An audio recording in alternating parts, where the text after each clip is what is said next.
നമസ്കാരം. ഡോക്ടർ ധനലക്ഷ്മിയുടെ വിയോഗം വിശ്വസിക്കാനാകാതെ പകച്ചു നിൽക്കുകയാണ് ബന്ധുക്കളും സുഹൃത്തുക്കളും അവരെ അടുത്തറിയുന്ന ആളുകളും. അറബി നാട്ടിലാണെങ്കിലും മലയാളിയുടെ എല്ലാ പ്രശ്നങ്ങൾക്കും പരിഹാരമാർഗ്ഗങ്ങൾ പറഞ്ഞു തരാൻ സാധിക്കുന്ന നല്ല മനസ്സിന് ഉടമ കൂടിയാണ് ഡോക്ടർ. സദാ പുഞ്ചിരിയുമായി അബുദാബിയിലെ സാംസ്കാരിക രംഗങ്ങളിൽ സജീവമായിരുന്ന ധനലക്ഷ്മിയുടെ മരണം ആർക്കും ഉൾക്കൊള്ളാനാകുന്നില്ല. അതിന് കാരണം ആരോഗ്യവതിയായ ഡോക്ടർ ഇങ്ങനെ മരിച്ചു കിടക്കുമെന്ന് ആരും ചിന്തിച്ചിട്ട് പോലും ഇല്ല. ഡോക്ടർ ധനലക്ഷ്മിയുടെ മരണത്തിൽ ദുരൂഹതകളുണ്ട് എന്ന ചർച്ചകൾ പോലും ഇപ്പോൾ അണിയറയിൽ പരക്കുകയാണ്. സമൂഹ മാധ്യമങ്ങളിലെല്ലാം തന്നെ മരണവുമായി ബന്ധപ്പെട്ട പോസ്റ്റിന് താഴെ വരുന്ന കമൻറ്റുകളിലധികവും ആത്മഹത്യയുമായി ബന്ധപ്പെട്ട ചർച്ചകളാണ് വരുന്നത്. പക്ഷേ ഇതെല്ലാം വെറും വാസ്തവവിരുദ്ധമായ കാര്യങ്ങളാണെന്നാണ് അറിയാൻ കഴിയുന്നത്. ഔദ്യോഗികമായി മരണകാരണം എന്താണെന്ന് ഇനിയും വ്യക്തമായിട്ടില്ല. അതുകൊണ്ട് തന്നെയാണ് പലവിധ ചർച്ചകൾ അന്തരീക്ഷത്തിൽ നിറയുന്നത്. വിഭജികയുടെയും അതുല്യയുടെയും മരണത്തിൽ ദുരൂഹതയുണ്ടെന്ന ആരോപണം ഉയർന്ന സാഹചര്യത്തിൽ ഡോക്ടറുടെ മരണത്തിന് പിന്നിൽ എന്താണ് കാരണമെന്ന് ചികഞ്ഞെത്തുകയാണ് മലയാളികൾ. അതുകൊണ്ടാകാം അത്തരത്തിലുള്ള ചർച്ചകൾ പോലും ഇപ്പോൾ ഉണ്ടാകുന്നത്. ജീവിതത്തെ അത്രയും മനോഹരമായി ആസ്വദിച്ചിരുന്ന ഡോക്ടറുടെ വിയോഗം UAE മലയാളി സമൂഹത്തിന് ഒട്ടും തന്നെ അംഗീകരിക്കാൻ പറ്റുന്നില്ല എന്നത് മറ്റൊരു കാര്യം. അബുദാബി ലൈഫ് കെയർ ആശുപത്രിയിലെ ദന്ത ഡോക്ടറായിരുന്നു ധനലക്ഷ്മി. ആശുപത്രിയിലെ അടിയന്തര ആവശ്യങ്ങൾക്ക് ഷിഫ്റ്റ് പോലും നോക്കാതെ ഓടിയെത്തുന്ന ഡോക്ടറെക്കുറിച്ച് 2 ദിവസമായി വിവരമൊന്നും ലഭിക്കുന്നില്ല. ലീവാണെങ്കിലും മറ്റും നേരത്തെ അറിയിക്കുന്ന ശീലമുണ്ട് ധനലക്ഷ്മിക്ക്. ഡോക്ടറെ കാണാതായതോടെ, ഒരറിയിപ്പ് കിട്ടാതായതോടെ പലതവണ അവരെ ഫോണിലൂടെ വിളിക്കാൻ ശ്രമിച്ചു, എടുത്തില്ല. അടുത്തറിയാവുന്നവരോട് ചോദിച്ചപ്പോഴും ഡോക്ടറെ വിളിച്ചിട്ട് കിട്ടിയില്ല എന്ന് തന്നെയായിരുന്നു അവരുടെയും മറുപടി. 2 ദിവസം കഴിഞ്ഞിട്ടും ഒരു വിവരവും കിട്ടാതായതോടെയാണ് സുഹൃത്തുക്കൾ നേരിട്ട് അന്വേഷിച്ച് ഇറങ്ങിയത്. ഡോക്ടർ വീട്ടിലെത്തിയപ്പോൾ ഡോറ് പൂട്ടിയ നിലയിലായിരുന്നു. ഫോണിൽ വീണ്ടും ബന്ധപ്പെട്ടപ്പോൾ ആദ്യം കേട്ടിരുന്നില്ല, പിന്നീട് അകത്ത് നിന്ന് നേരിയ ശബ്ദത്തിൽ ഫോൺ മുഴങ്ങുന്നത് കേട്ടു. അങ്ങനെയാണ് ഡോക്ടർ അകത്ത് തന്നെ ഉണ്ട് എന്ന് അവർ ഉറപ്പിച്ചത്. ഡോറ് ചവിട്ടി തുറന്ന് അകത്ത് കയറിയപ്പോഴാണ് ഞെട്ടിക്കുന്ന ആ കാഴ്ച അവർ കാണുന്നത്. ജീവനിട്ട നിലയിൽ തങ്ങളുടെ എല്ലാമായ പ്രിയ ഡോക്ടർ.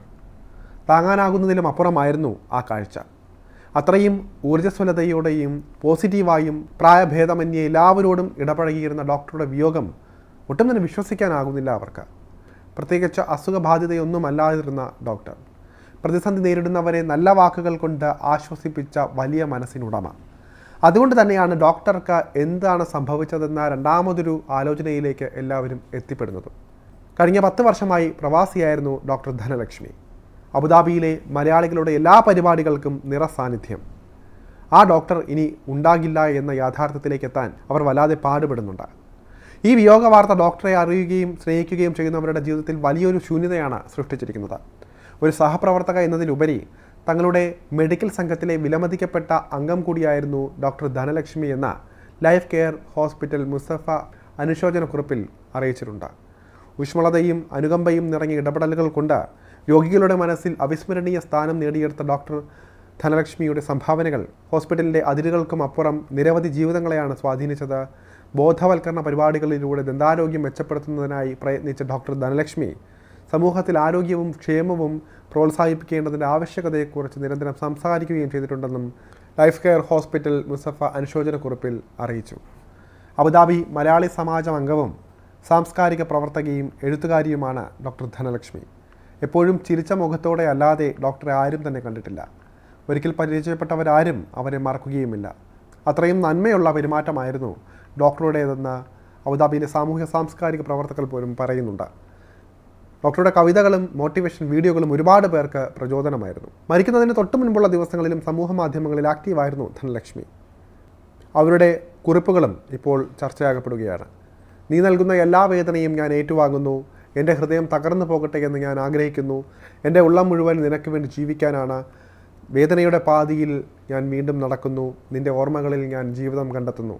തളർന്നെങ്കിലും വീണുവെങ്കിലും നിൻ്റെ സ്നേഹത്തിൽ ഞാൻ വീണ്ടും ഉയരുന്നു. മുറിവുകൾ താങ്ങുമ്പോഴും ഞാൻ മിണ്ടാതെ നിൽക്കുന്നു. കാരണം അവ എൻ്റെ ആത്മാവിൻ്റെ ഗാനമാകുന്നു.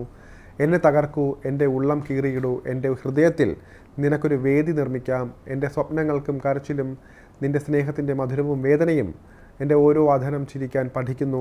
കാരണം നീയാണ് എൻ്റെ ഹൃദയത്തിൻ്റെ നിത്യപ്രകാശം എന്നിങ്ങനെയായിരുന്നു ഡോക്ടർ ധനലക്ഷ്മി പങ്കുവച്ച അവസാന ഫേസ്ബുക്ക് പോസ്റ്റിൽ കുറിച്ചിരുന്നത്. ഇത്തരത്തിൽ ജീവിതാനുഭവങ്ങൾ അതേപടി പകർത്തിയ ഒരു വ്യക്തി കൂടിയായിരുന്നു ഡോക്ടർ. സാഹിത്യത്തോടും എഴുത്തിനോടും അഭിനിവേശമായിരുന്നു.